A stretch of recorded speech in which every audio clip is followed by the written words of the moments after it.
कभी voter list खराब है, कभी ईवीएम खराब है। What is this happening in the country? ये फेक नैरेटिव है। मंजूर है इल्जाम लगाओ हम पर, शर्त इतनी कि साथ में सबूत भी हो। शायरी के जरिए मुख्य चुनाव आयुक्त राजीव कुमार का यह अंदाजे बयां और जवाब तो लाजवाब है। जब भी सामने आते हैं समा तो बांधते ही हैं।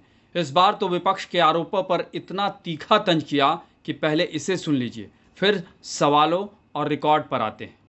तो माहौल क्या बना? 1 करोड़ वोटर बना दिए।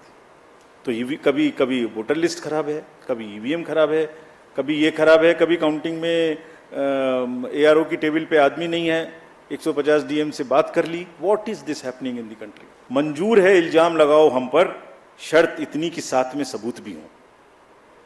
कैसे हमने 17C बदल दिया, कहाँ डाटा बदल दिया, कौन सी मशीन में बदल दिया, कौन सा रोल खराब हो गया, कहीं तो एक जगह का नाम बताओ ना भाई। तो बात करेंगे फिर आगे। मंजूर है इल्जाम तो लगाओ मगर शर्त इतनी कि साथ सबूत भी हो। गोया कोई तो बात है, गोया कोई तो बात है, हर बार मुद्दई वही, कचहरी वही, गवाह कोई नहीं।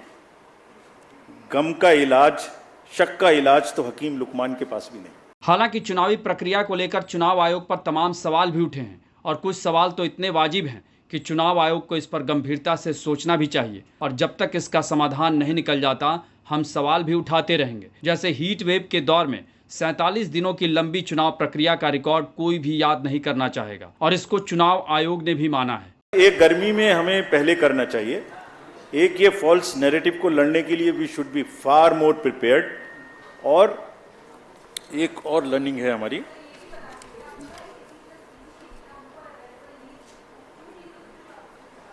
क्या बोल, दोबारा बोलिए।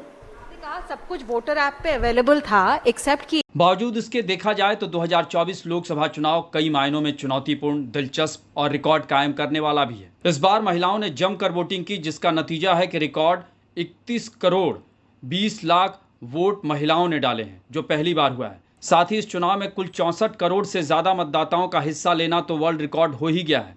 ये G7 देशों के मतदाताओं का 1.5 गुना से भी ज्यादा है। It's a miracle. We have created a world record of 642 million proud Indian voters. This is a historic moment for all of us.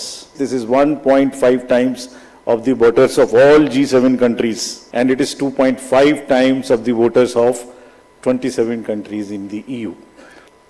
There are 312 million proud women voters.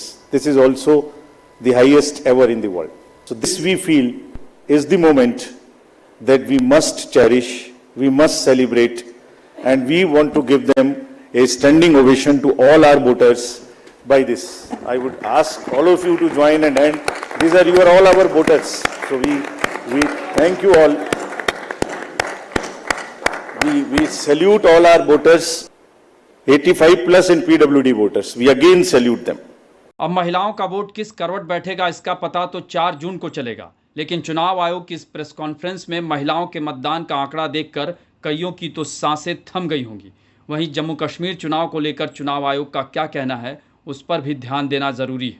58.58% overall turnout and in valley 51.5। हमने जो आंखों में चमक है, जो भविष्य को लेके चमक है, जो डेमोक्रेसी में पार्टिसिपेशन को लेके चमक थी, जो क्राउड थी, जो भीड़ थी, उसमें हमने उसको देखा है। अच्छा दिखाई है, उसको हम बहुत जल्दी पूरा करें कि वो अपनी गवर्नेंस अपने हाथों में लेके अपने से चुन के कर सकें। We will very soon start that process of assembly elections in J&K। We are very enthused. बहरहाल मतदान में देश की आधी आबादी का बढ़ता आंकड़ा हो या और चीजें, इस पर चुनाव आयोग का सकारात्मक रुख काबिले गौर है। गुलशन की खूबसूरती फूलों से है, माली की बात कौन करता है। गुलशन की खूबसूरती फूलों से है, माली की बात कौन करता है। लोकतंत्र में जीत हार जरूरी है, मगर तुम्हारी बात कौन करता है। अभिनंदन हम करते हैं उन सभी का जिन्होंने भीषण गर्मी में, कहीं तूफान में, कहीं पहाड़ पर या किसी नाव में फर्ज अपना निभाया बगैर डिगमगाए, ताकि राष्ट्र का लोकतंत्र रहे मजबूत और तिरंगा लहराए। आपको हमारी ये रिपोर्ट कैसी लगी इसे कमेंट बॉक्स में जरूर बताएं और अन्य खबरों से अपडेट रहने के लिए बने रहें हमारे साथ, क्योंकि हम हैं बुलंद भारत टीवी, ताकत आपकी।